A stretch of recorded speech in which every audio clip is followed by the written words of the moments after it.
Welcome back to this countdown of the Macabre, where I count down the top 10 mysterious and weird deaths of authors. Tomorrow is Halloween, which means there are only 2 left in our countdown, this advent calendar of the weird. And today, number 2 is Percy Shelley.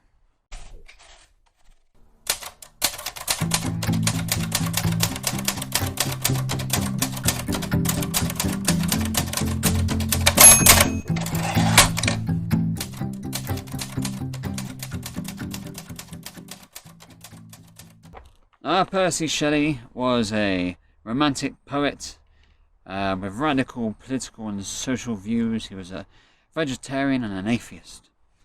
And the atheism actually got him kicked out of Oxford in the end.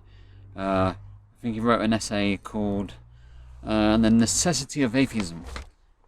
He argued that people should not be punished for views that they have no control over because they were born into them.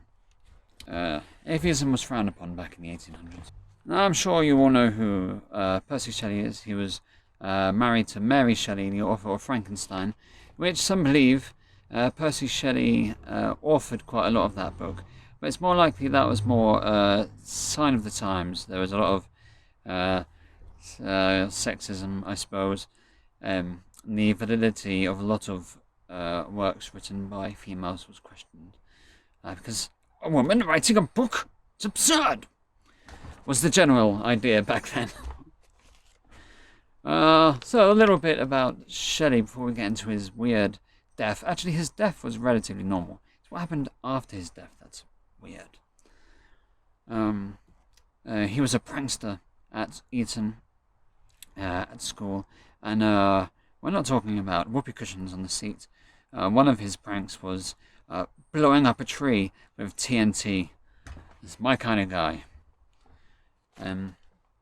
Now he died on a boat in a storm, and his funeral was held on a beach where they burned his body. Mary wasn't there because women weren't allowed at funerals back in those days because women.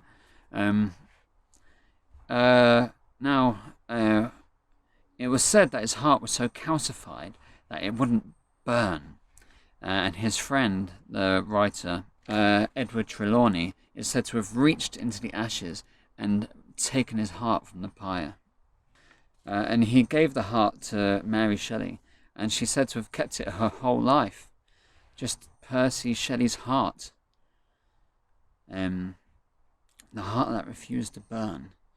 Which is ironic considering he was one of the eminent romantic poets of all time. Now, nobody really knows what happened to the heart, but it's said to be buried at the vault in the churchyard of St. Peter's Church in the centre of Bournemouth, which is where I live, where I grew up. Me and my partner Rachel have gone to visit Mary Shelley's grave because we're huge Frankenstein fans. I'm a huge Frankenstein fan. Both the Universal Monsters and the book itself. So yes, the strange death. No, arguably ordinary death of Percy Shelley